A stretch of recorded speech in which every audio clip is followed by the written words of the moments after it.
चॅनलवर लाडकी बहीण योजनेअंतर्गत एक महत्त्वाचा अपडेट आलेला आहे।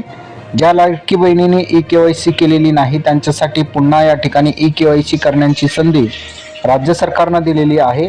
मुख्यमंत्री माझी लाडकी बहीण योजनेअंतर्गत ई-केवायसी करण्याची संधी उपलब्ध करून देण्याबाबतचा महाराष्ट्र शासनाचा हा जी.आर. आहे। 2 एप्रिल 2026 रोजीचा हा शासन निर्णय आहे।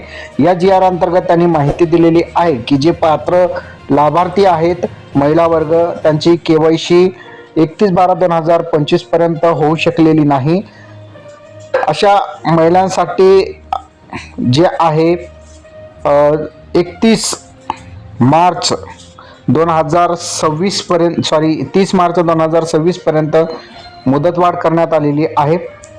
ज्यामध्ये बघितलं तर मुख्यमंत्री माझी लाडकी बहीण योजनेअंतर्गत 31/12/2000 पर्यंत 25 पर्यंत ज्या लाभार्थी महिलांनी ई-केवायसी प्रक्रिया पूर्ण केली आहे तथापि सदर प्रक्रिया पूर्ण करताना लाभार्थ्यांच्या कुटुंबाचे सदस्य नियमित कायम कर्मचारी कंत्राटी कर्मचारी म्हणून सरकारी विभाग असेल उपक्रम असेल मंडळ असेल भारत सरकार किंवा राज्य सरकारच्या स्थानिक संस्थेमध्ये कार्यरत नसावं किंवा सेवानिवृत्तीनंतर निवृत्ती वेतन घेत आहेत किंवा कसे याबाबत पर्याय निवडताना नजर चुकीचा पर्याय निवडण्यात आलेला आहे अशा लाभार्थी महिलांसाठी ऑनलाईन ई-केवायसी मध्ये पुन्हा एकदा सुधारणा करण्यासाठी 30/4/2026 पर्यंत या ठिकाणी मुदतवाढ देण्यात आलेली आहे।